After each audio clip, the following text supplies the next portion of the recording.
Voy a compartir la pantalla. Entonces,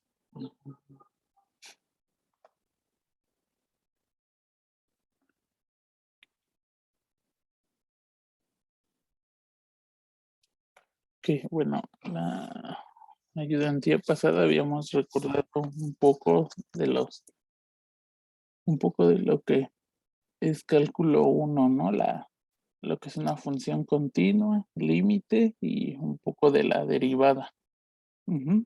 Esto de aquí es un poco la continuación, nada más recordar lo de las aplicaciones de la derivada.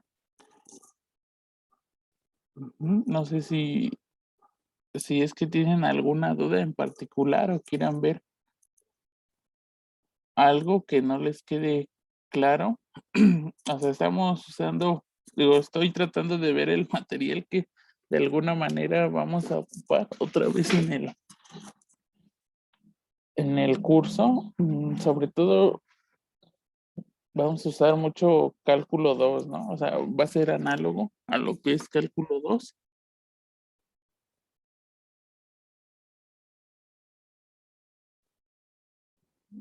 Mm,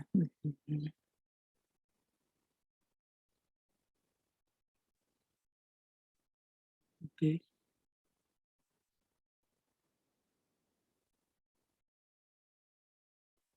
ok, entonces,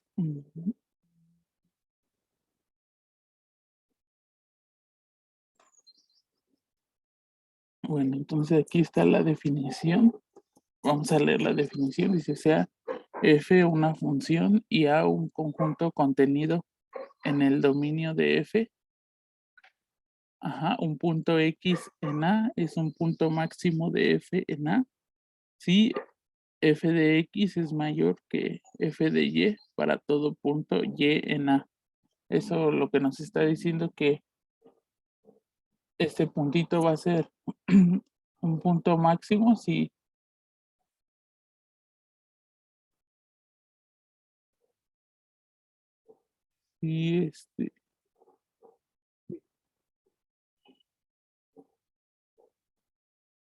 o sea, x va a ser un punto máximo si no hay como que nada debajo de su imagen, ¿no? Aquí está, pensemos que así está la gráfica, una función en R. Ajá, por ejemplo, este de aquí, este puntito, digamos, del dominio acá, este es x0. X0 aquí sería un punto máximo, ¿no? No hay nadie. O sea, las imágenes de los demás puntos, por ejemplo, este x1, pues su valor está aquí, ¿no? A esta altura. Ajá, y el valor de x0 es máximo. Ajá, cualquier otro valor o cualquier otro punto aquí en el dominio de f tiene imagen menor que la imagen de x0. Ajá, entonces este sería un punto máximo. Ujú, y bueno, el valor de f de x se le denomina valor máximo en A y también se dice que f alcanza su máximo.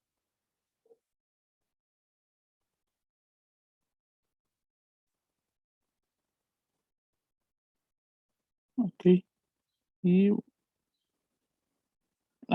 bueno, la segunda definición es recordar lo que es un punto máximo, sea f una función y a un conjunto contenido igual en el dominio para que no tengamos ningún problema. Un punto X en A es un punto máximo o mínimo local de F en A si existe una delta mayor que cero, tal que X es un punto máximo o mínimo dependiendo de F en A intersección X menos delta y X más delta. Bueno, y aquí pongo un ejemplo. Pensemos que esta es la gráfica de F. Ajá, por ejemplo, este de aquí va a ser un máximo local. Este es f de x0. Ajá. F de x0 es un máximo local si existe una delta, ¿no? Tal que nos da un intervalo donde ese punto es es justo un punto máximo. Ujú. Y lo mismo para acá, f, digo, un punto, aquí le puse x, creo que sí, nada más le puse x, va a ser un mínimo local si existe igual un intervalo que nos, o sea, por eso nos piden que exista una delta, tal que en ese intervalo, ese punto que decimos que es mínimo para todos los demás, ¿no? Cualquier otro de aquí, su valor es mayor, bueno, su valor es mayor que el que decimos que es mínimo. Ujú. O sea, son justo propiedades locales, donde necesitamos la existencia de una vecindad, o en este caso de un intervalo. Ujú. Y algunas observaciones que en realidad se prueban y durante cálculo uno es que si f es una función que va de en un intervalo cerrado a b en R, derivable, entonces si f es diferenciable en cualquier punto del abierto a, b, x es un máximo o un mínimo local, si f' de x0 es cero. Entonces, para al menos para encontrar máximos o mínimos, basta verificar que la derivada se anula en esos puntos. Ujú. Y bueno, la observación 2 dice que mm, le vamos a llamar un punto, x es un punto crítico si f' de x es igual a cero. Ajá. O sea, dentro de los puntos críticos, o sea, cualquier punto que satisface la igualdad f' de x igual a cero se le llama un punto crítico. No siempre va a ser un máximo o un mínimo. Si recuerdan, existen todavía los otros puntos, ¿no? Que son puntos silla, como en la función x cúbica, y igual a x cúbica, ahí cero es un punto, ¿cómo se llama? Un punto silla. Ujú. Y en el número 3 puse el teorema que es el teorema de Rolle, que dice que si f es continua en el cerrado AB y derivable en el abierto A, B, tal que f de A es igual a f de B, entonces existe x en el intervalo abierto tal que f' de x es igual a cero. ¿Qué nos está diciendo el teorema de Rolle? Que si encontramos si de casualidad nos encontramos una función donde, bueno, el dominio termina en el mismo punto y, bueno, la imagen de los extremos de los dominios, o sea, aquí A y B, ajá, f de A y f de B tienen la misma imagen, por ejemplo, aquí la imagen es cero, lo que nos dice es que hay que, al menos en ese intervalo, vamos a encontrar un punto crítico. Ujú.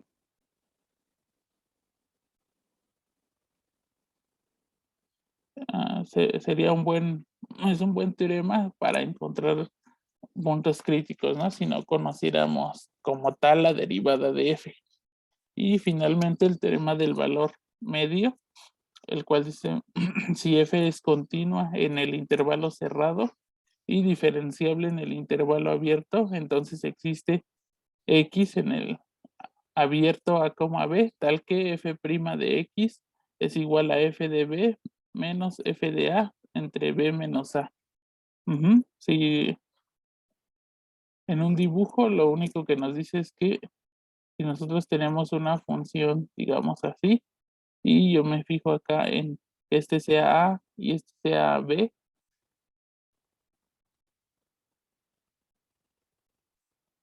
ajá, lo que dice el teorema es que existe un punto en el que existe un punto, justamente un punto x, f de a es este, ¿no? Y este es f de b. Si se fijan bien, f de a, f de b menos f de a entre b menos a recuerda a la pendiente de lo que, de una recta, ¿no? Es como, si recuerden, m es y2 menos y1 entre x2 menos x1. Ajá. Más o menos es eso, y lo que dice el teorema del valor intermedio es que encontramos un punto cuya derivada tiene ese valor. Ujú. Ajá. A ver. Gráficamente lo que dice es que vamos a encontrar un punto que donde la recta determinada por esos dos puntos es su recta tangente, ¿no? Salvo una constante. Si unimos estos dos puntos, lo que asegura el teorema del valor intermedio es que si yo muevo esta recta un poquito más para acá, va a existir un punto. Este es el punto que vamos a obtener del teorema del valor medio, cuya derivada justo es el valor de la pendiente de esa recta. Ajá. Y bueno, el punto 5, si ya es una clasificación de los máximos y mínimos locales. Ajá. Si f' de x0, si f' de x es igual a 0 para un punto en el intervalo abierto, es decir, es un punto crítico, y la segunda derivada en ese punto es mayor que 0, entonces f tiene un mínimo local. Ajá, y si y si x en el intervalo a, b es un punto crítico, o sea, es decir, f' de x0, f' de x es igual a 0, ajá, y ahora tal que la segunda derivada en ese punto es negativa, entonces f tiene un máximo local. Ujú, y nada más por poner un ejemplo, por ejemplo, aquí dice hallar los puntos críticos máximos y mínimos, puntos sillas de f de x. Ujú, ujú. Puse un ejemplo sencillo para no complicarnos tanto. Por ejemplo, aquí f de x es igual al polinomio x al cubo menos 2x menos 8x más 1, ¿no? Aquí un polinomio siempre es una función constante. Digo, es una función constante, una función continua sobre todos los reales. Entonces no vamos a tener ningún problema con que sea derivable. Ujú, entonces podemos calcular directamente la derivada. La derivada de f es f' es igual a 3x cuadrada menos 2x menos 8. Ujú. Y bueno, para buscar los puntos críticos lo que hacemos es igualar esa derivada a 0. Ajá, entonces buscamos los puntos tales que 3x cuadrada menos 2x menos 8 sea igual a 0, y eso pasa así solo así, y usamos la fórmula general de segundo grado, ajá, que es menos b más menos la raíz cuadrada de b cuadrada, que es 4 menos 4a por c. Ujú, y finalmente esto nos da que x es igual a 2 más menos la raíz cuadrada de 100, que es 10, entre 6. Ujú, y nos da 2 puntos, que son 2 y menos 8 sextos. Ajá, que simplificada esta fracción nos da menos 4 tercios, y obtenemos una factorización de f' de x. Ajá, como el producto de estos dos monomios. Ujú.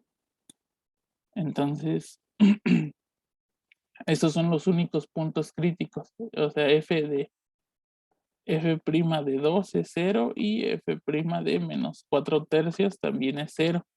Ya solamente hay que ver por las observaciones aquí del inciso 5 y 6 para ver la segunda derivada, para ver si se trata de un máximo o un mínimo. Entonces consideramos ahora la segunda derivada de f de x del polinomio. Ajá, y la segunda derivada es calcular la derivada de este de aquí, que es 6x menos 2.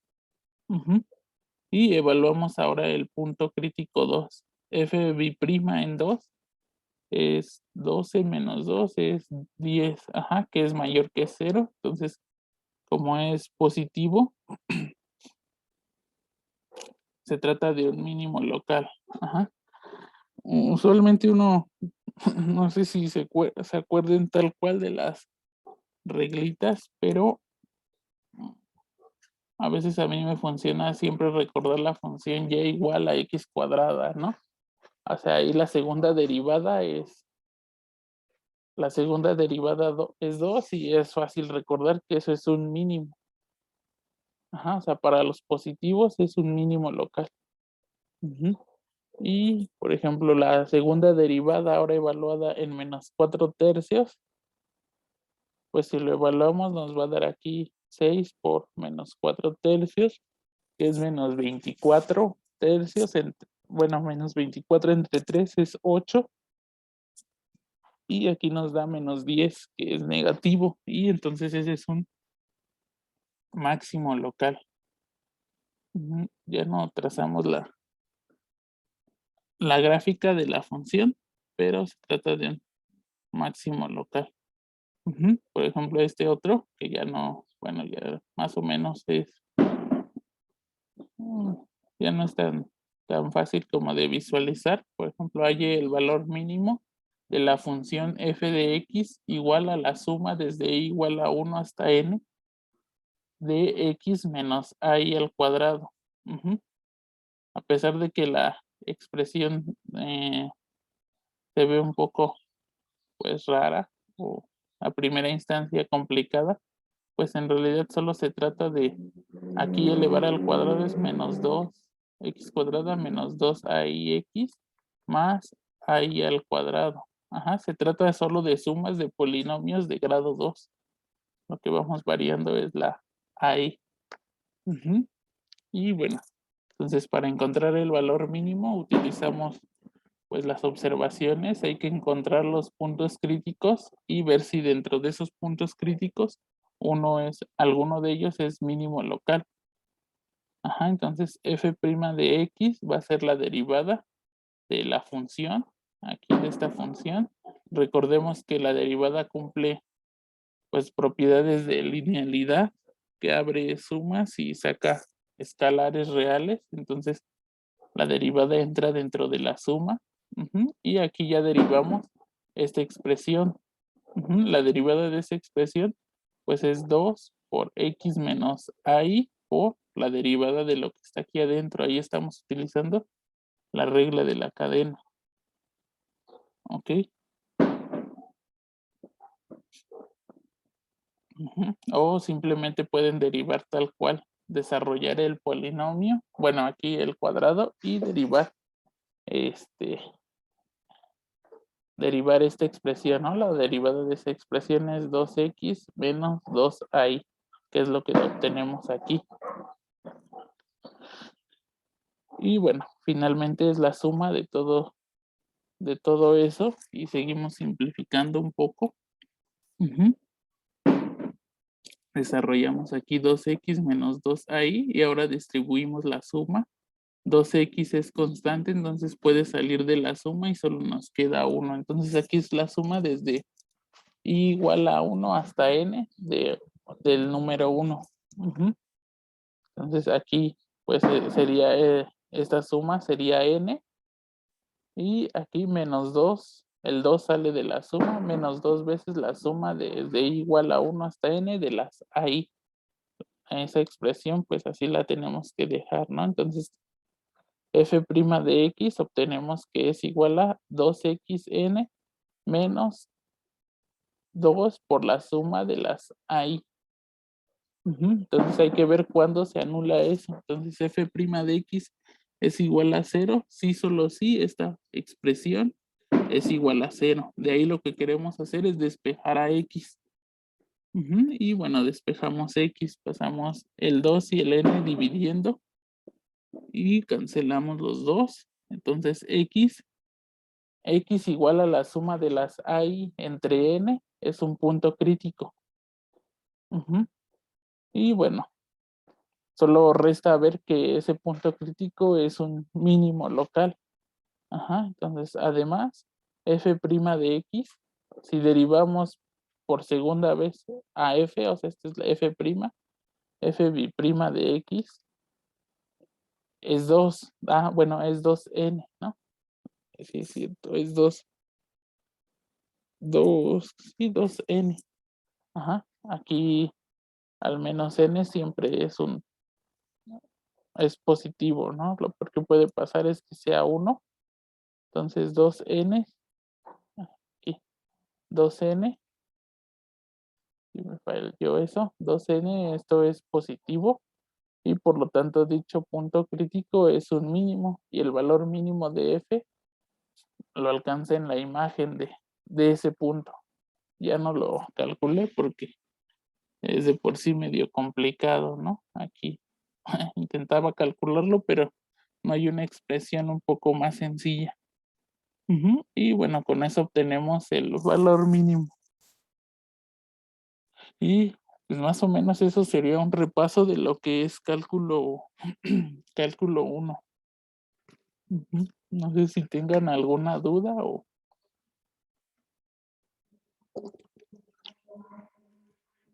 Pero sí, si no hay dudas, pues vamos a comenzar con la integral, que de hecho esto es lo que vamos a, de alguna manera es lo que se va a volver a hacer, pero en varias variables. Y bueno, para comenzar con la integral, uno siempre empieza pues con las con sumas de rima, ¿no?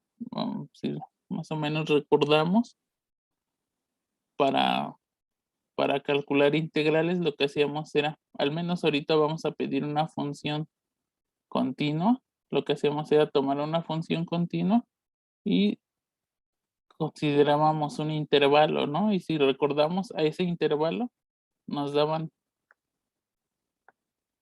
algo que se llamaba una partición, o sea, era dividir el intervalo todavía en intervalos más pequeños. Y cuando ya nos daban los intervalos más pequeños, lo que hacíamos era fijarnos en la imagen de esos puntos.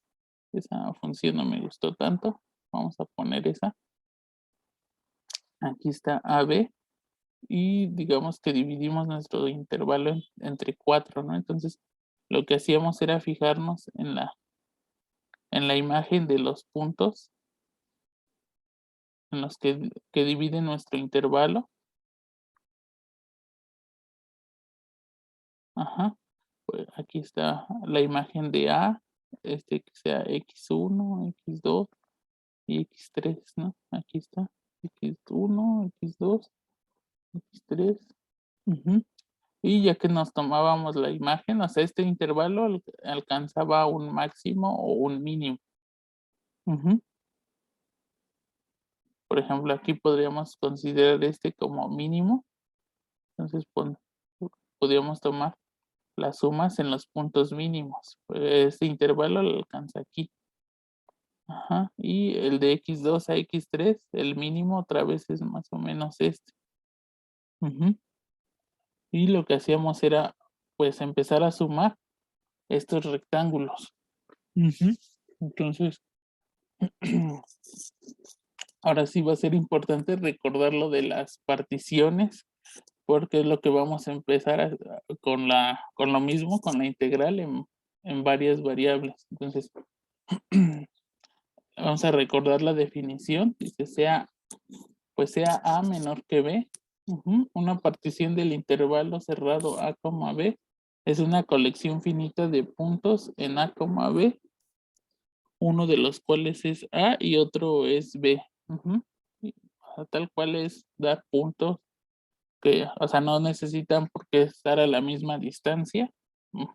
Y usualmente los enumeramos los puntos como T0, T1, así hasta Tn, con T0 igual a y Tn igual a B. Ahora, pues aquí viene un poco lo que vamos a estar haciendo de primera instancia es, pues ya no, eso era para funciones que van de R en Rn, digo de R en R, ¿no? Entonces, si recordamos las funciones que vamos a estudiar ahora son funciones de R, bueno, al menos de un intervalo cerrado. Vamos a pedir un intervalo, un conjunto cerrado A contenido en R2, bueno, en Rn en realidad, a R. Ujú. Entonces, pensemos para poder hacer para podernos darnos una idea que nuestra función en realidad va de R2 en R. Ujú. Entonces, aquí nuestro intervalo era un subconjunto de R. Ujú. En nuestras funciones se iban de R en R. Sin embargo, cuando tenemos una función que va de R2 en R, nuestro dominio ahora está en el plano cartesiano. Ujú. Y ya no tenemos intervalos, sino un conjunto A por ahí, arbitrario.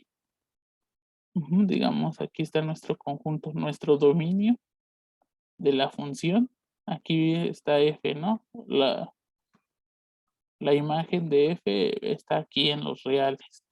Ajá, y mientras que nuestro dominio es un subconjunto de R2. Ajá, y aquí lo que vamos a hacer, pues simplemente es dar particiones tanto del eje real, digo, del eje X como del eje Y. Ajá, tal cual lo hacíamos aquí en cálculo 2. ¿Ok? ¿Cómo vamos a qué me refiero con dar una partición? Mm,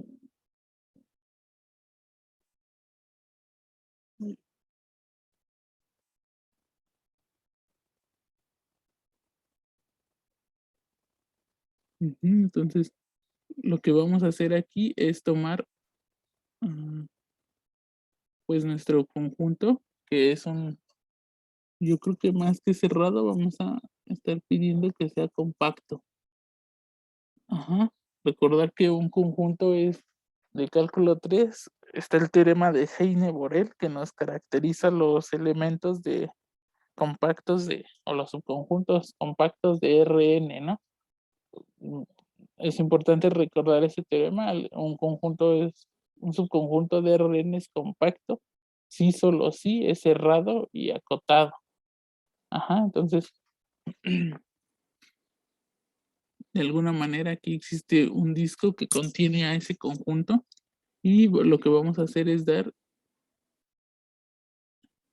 vamos a considerar máximo y mínimo aquí, o sea, lo que es de donde está encerrado nuestro conjunto. Y aquí, si proyectamos eso en el eje real, nos va a dar un intervalo que lo voy a llamar A y B aquí, y aquí A' y B'. Ajá. Sí, o sea, está encerrado como dentro de un cuadrado.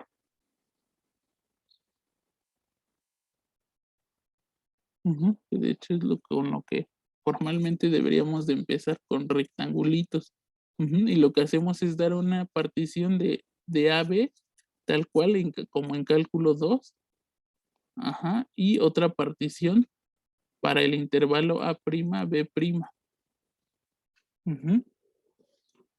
Entonces, si damos una partición aquí que les vamos a llamar la partición de A, B, le llamamos T0, T1, así como hace un momento, hasta Tn, y la partición de A', B', pues vamos a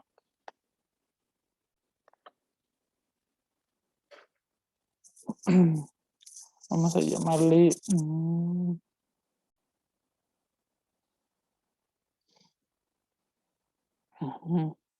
es M0, M1 hasta Mn, o bueno, Mk, no tienen por qué ser de la misma cantidad.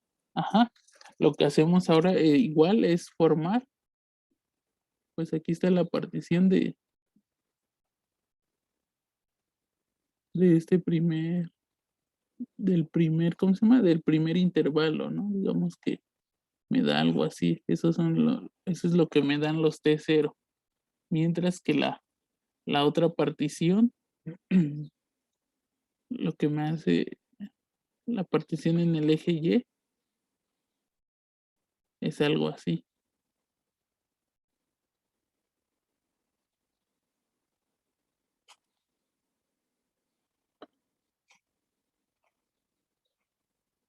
Entonces ahora en lugar de tener, este es el análogo, ¿no? Aquí teníamos los intervalos, el intervalo lo formaba en intervalos un poco más pequeños. Aquí nada más tenemos un conjunto cualquiera, que de hecho podríamos empezar con un rectángulo, que es con lo que debimos empezar. Pero aquí, gracias a que el conjunto va a ser compacto, o sea, cerrado y acotado,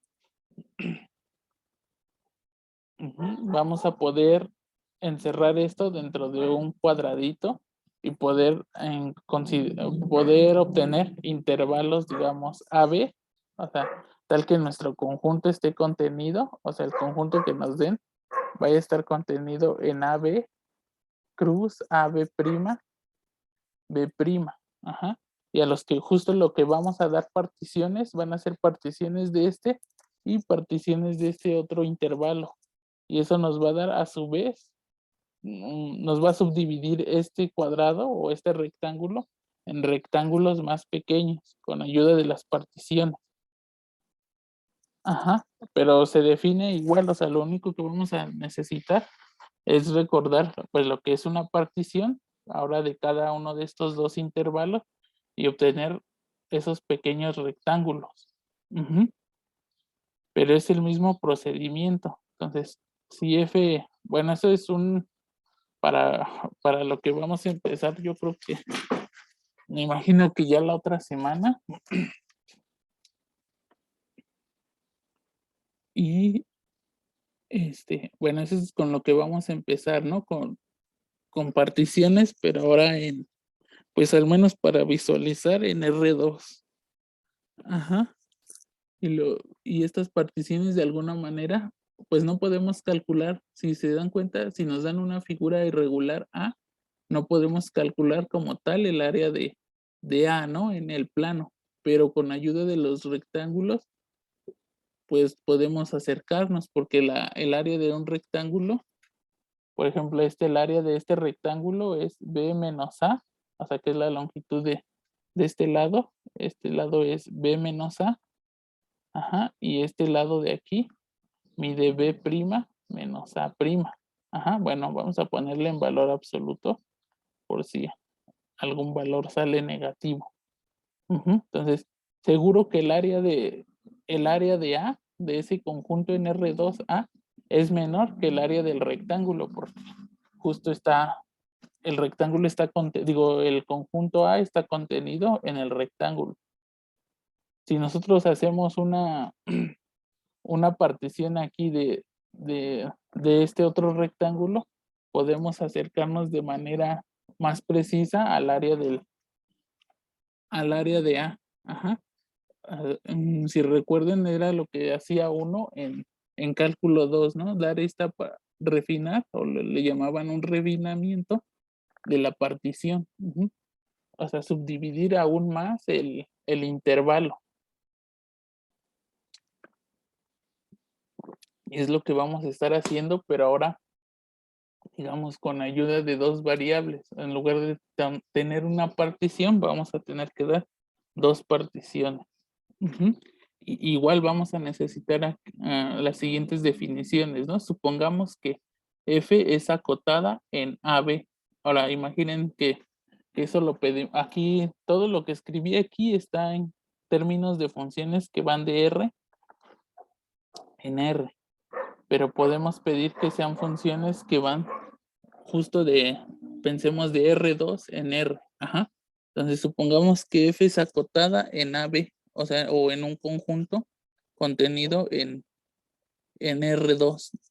Si recuerdan que era que una función fuera acotada, pues que existe, o sea, F es acotada si existe M en R, o sea, un número real, tal que F de X, bueno, el valor absoluto de F de X es menor o igual que M, ¿no? O sea, todas las imágenes están acotadas, ya sea por arriba o por abajo. Y bueno, aquí vamos a pensarlo en R y P es una partición del intervalo A, B, Ajá, entonces definíamos lo que era M, pues M sub I como el ínfimo de las imágenes, ¿no? Era lo que estábamos viendo aquí. O sea, en este subintervalo íbamos a tener este M sub I, ajá, el ínfimo de las imágenes entre TI menos uno y TI, ajá, aquí. Aquí vamos a tomar el valor mínimo que les dije que estaba acá, ¿no? Todos los valores, los demás están por arriba. A lo mejor aquí también podría tomar un mínimo. Ujú. Y el máximo, o sea, este sería nuestro MI, ajá, M1 vamos a ponerle de acuerdo a este M1 aquí. ¿Y dónde estaría el máximo? El máximo o el supremo estaría aquí. Este sería el M1. M1 mayúscula, bueno, M mayúscula sub 1. Ajá. Bueno, M mayúscula I es el supremo de las f de x, igual en ese mismo intervalo. Ujú. Entonces, la suma inferior de f respecto de p, denotado por LP, se define como, bueno, antes de definir como tal, lo mismo podemos hacer, lo mismo podemos hacer en el caso de ¿cómo se llama? De funciones de Rn en R. Ajá. Ahora usualmente un dibujo en R3, pues lo que hacemos es pensar en, aquí está X, aquí está este, aquí está Z y aquí está Y. Ajá. Entonces, lo que hacemos es dibujar, pues generalmente como una sábana. Ajá. Pensar en la imagen de nuestra, bueno, ajá, la gráfica de nuestra función. Aquí está nuestro dominio. Digamos que este es nuestro conjunto A, al que supuestamente ya hemos subdividido en rectángulos más pequeños, ¿no? Ajá, el análogo. Ujú. Entonces aquí está nuestro cuadradito, el que tiene medidas, según lo que dijimos, pues va a ser entre T0 y, me lo hubiera puesto M. Vamos a pensar T0 y K0, ¿no? O sea, estos son rectángulos que subdividen el rectángulo más grande. Ujú. Y lo que vamos a hacer es que dentro de este rectángulo también vamos a poder encontrar el máximo y el mínimo. ¿Sí? Entonces, vamos a utilizar la misma definición como tal. Entonces, la suma inferior de f respecto de la partición P, denotada por LF sub P, se define como L de FP es igual a la suma de los MI por TI menos TI menos 1. Entonces, en realidad esto está calculando en una variable, pues el área de este rectángulo. ¿Cuánto mide este rectángulo de aquí a aquí? Eh, Esta base mide TI menos, bueno, ajá, TI menos TI menos 1. Y la altura, pues mide, ya sea si tomamos el máximo o el mínimo, mide MI. Ajá, MI pequeña o MI mayúscula. Ajá. Y bueno, la suma superior es análoga, se define de manera análoga como la suma de las áreas de esos rectángulos, pero tomando ahora MI, que es que sería el valor del supremo. Ajá.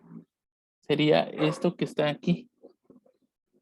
Ajá. O sea, M sería la misma base, pero ahora tomando el valor del supremo, por ejemplo, aquí, y el valor mínimo sería este.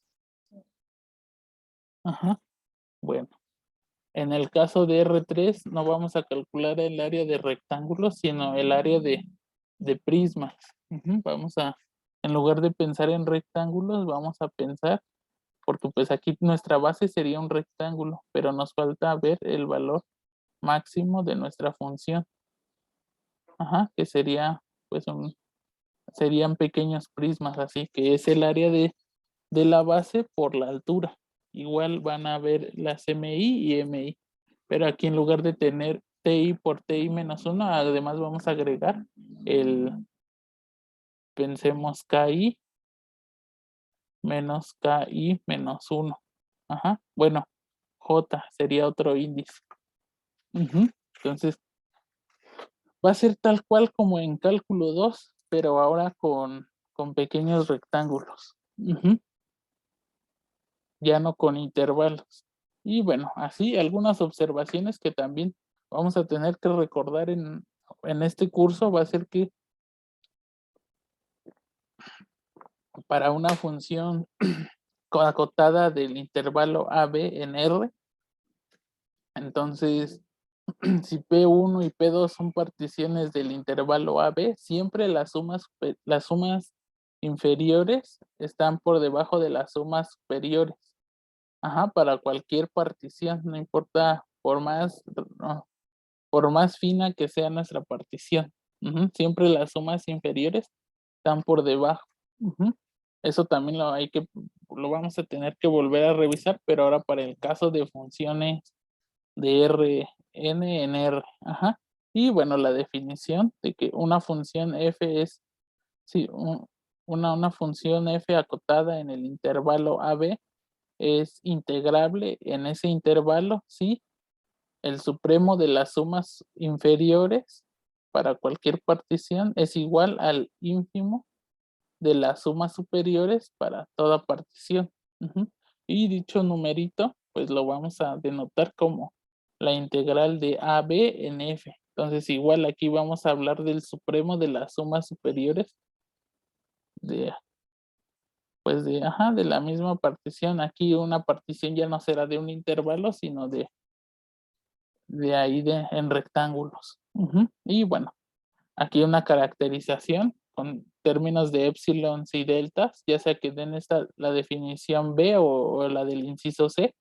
Una función f es integrable sí, solo sí, para toda épsilon mayor que 0 existe una p partición tal que a como del intervalo a, b, tal que la diferencia de la suma superior menos la suma inferior dista menos que épsilon. Podríamos poner valor absoluto, pero del primer inciso sabemos que siempre la suma inferior es menor que la suma superior, entonces la suma superior menos la suma inferior siempre es positiva.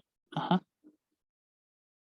Y bueno, finalmente recordar algunos teoremas que pues de alguna manera otra vez vamos a tener que recordar en el caso de varias variables, si f es continua en AB, o sea, si f ahora va a ser continuo sobre un conjunto A, entonces f va a ser integrable sobre ese conjunto, que en este caso es un intervalo. Ajá, y si, bueno, sean A menor que C y C menor que B, si f es integrable en el intervalo AB, entonces f va a ser integrable en los subintervalos, ¿no? AC y CB. Ajá, e inversamente, si f es integrable en los subintervalos AC y CB, entonces f va a ser integrable en el intervalo grande, todo AB. Lo mismo va a suceder aquí, ¿no? Si f ya va a ser integrable sobre un conjunto A, y ya después definiremos qué es eso, pues va a ser integrable sobre cualquier subconjunto A' contenido en A. Y bueno, aquí además la integral de AB en F va a ser igual a la integral de A a C más la integral de C en B. Lo mismo para la región, ¿no? Ahora lo que vamos a decir es que la integral de sobre A de F va a ser igual a la integral de F en A' más la integral de A menos A', ¿no? El complemento vuelve a ser un conjunto. Se van a tener propiedades análogas. Y bueno, si f y g son integrables, entonces la integral vuelve a ser lineal. O sea, la integral de una suma es la suma de las integrales y también la integral saca constantes. Lo mismo va a pasar en el caso de pues integrales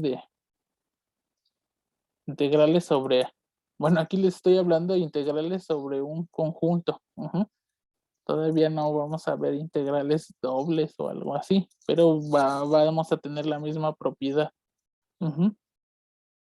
Y igual se va a probar un resultado análogo aquí, que si f está acotada entre m minúscula y m mayúscula, entonces la integral de f de a en b es va a estar acotada, ¿no? Por el área del rectángulo, de este rectángulo y de este otro rectángulo.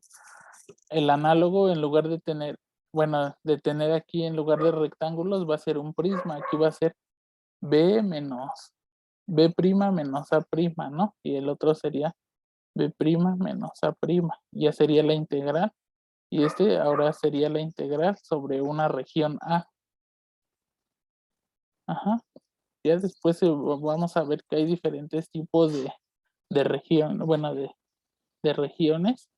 Ujú. Y finalmente el teorema, lo que nos va a llevar al teorema fundamental del cálculo. Ajá. El cual, bueno, está este teorema antes, el teorema fundamental del cálculo, que nos dice que la integral, de alguna manera, como que suaviza las cosas. Ujú. Por ejemplo, si f es integrable en este resultado que viene de cálculo 2, si f es integrable en AB y se define f en AB, bueno, una función f mayúscula mediante la integral, o sea, f de x, f mayúscula de x va a ser la integral de a en x, ajá, de f. Entonces esa función f va a ser continua. De entrada no sabemos si nuestra función f minúscula es continua. Podría ser que nuestra función f minúscula tenga discontinuidades por salto, ¿no? Como esta de aquí. Piensen que esa es f minúscula, pero lo que nos dice es que f mayúscula ya va a ser una función continua. O sea, esta va a ser f mayúscula. Ajá. F mayúscula está dada a través de la integral pues de un a x de f.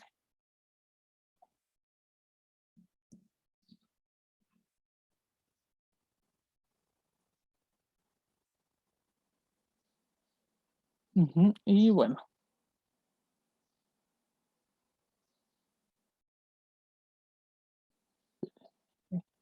esto. Ajá. Y finalmente viene el teorema fundamental del cálculo, el cual nos dice más o menos cómo se comportan la integral y la derivada. Ujú. O sea f una función integrable en AB y definimos f mayúscula en AB como antes, o sea, mediante la integral. Y ahora nos dice que si f minúscula, la que está dentro de la integral, es continua en un punto, entonces f, la que definimos a través de la integral, f mayúscula, va a ser diferenciable en ese punto. Y la derivada de f mayúscula de f' de c es igual a f minúscula en c. Ujú. Bueno, y el segundo teorema fundamental del cálculo, que es lo que usualmente usamos para evaluar las integrales, es que si f es integrable en AB y f es igual a la derivada de g para alguna función g, entonces la integral de a a b de f es g de b menos g de a, ¿no? Que siempre es lo que usamos, ¿no? O sea, cada vez que nos dan alguna función en particular, lo que buscamos es una función, digamos en este caso, un tercio de x cúbica, ajá, tal que la derivada de un tercio de x cúbica, pues nos da la f que está aquí, ¿no? Y lo que hacemos es evaluar la función g en los extremos. Ujú. Y bueno, aquí está un ejemplo justo parecido a ese, que nada más es evaluar en los extremos.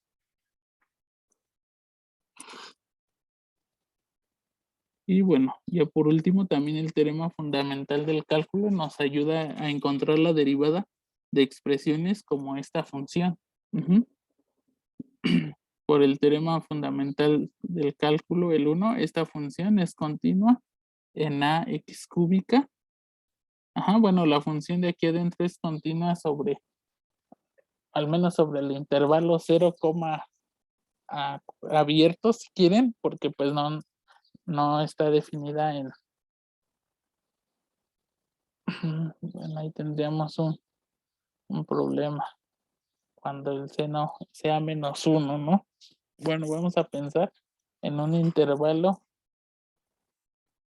x cúbica menor que, ¿cómo está dada la función seno? Ujú. Pues x cúbica menor que pi medios. Ya, con eso no hay problema, ¿no? Nada más en pequeños intervalos.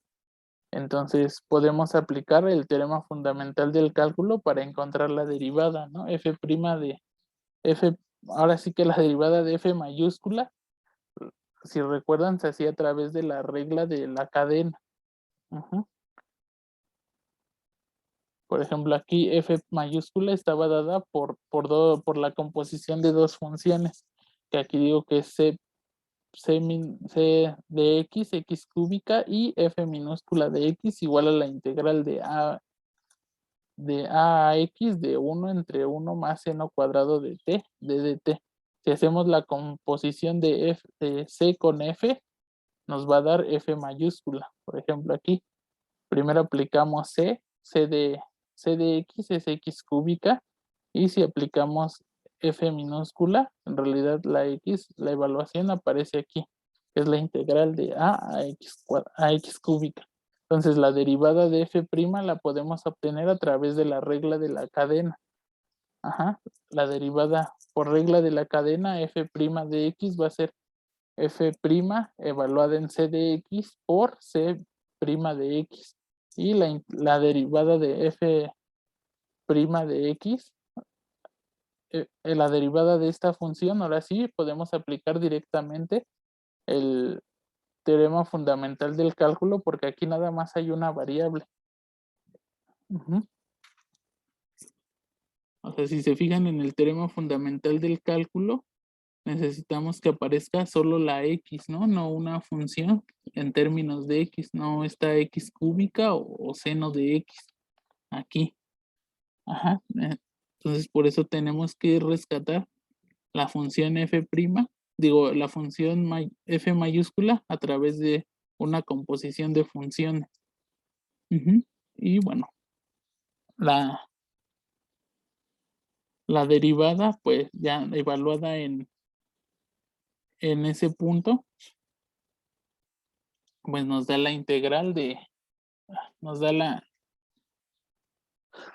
aquí está, ¿no? Ya derivamos f', bueno, f minúscula, y derivamos también la c, que nos da 3x cuadrada, y luego hacemos la evaluación en f minúscula, f' de x, aquí la evaluamos en x cúbica. Ujú. Y esta la multiplicamos, que es lo que está aquí, obteniendo así la derivada de f' mayúscula. Ajá. O bueno, f mayúscula prima. Ujú. Y ya.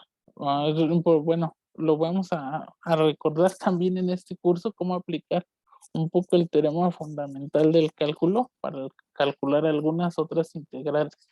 Y bueno, por hoy sería eso. Yo creo que el lunes, ahora sí ya empezamos a ver temas propios de cálculo 4. Y ya ir recordando pues lo que se necesita ahí en el camino, por si tienen alguna duda el lunes, el martes. Ujú. Ajá, y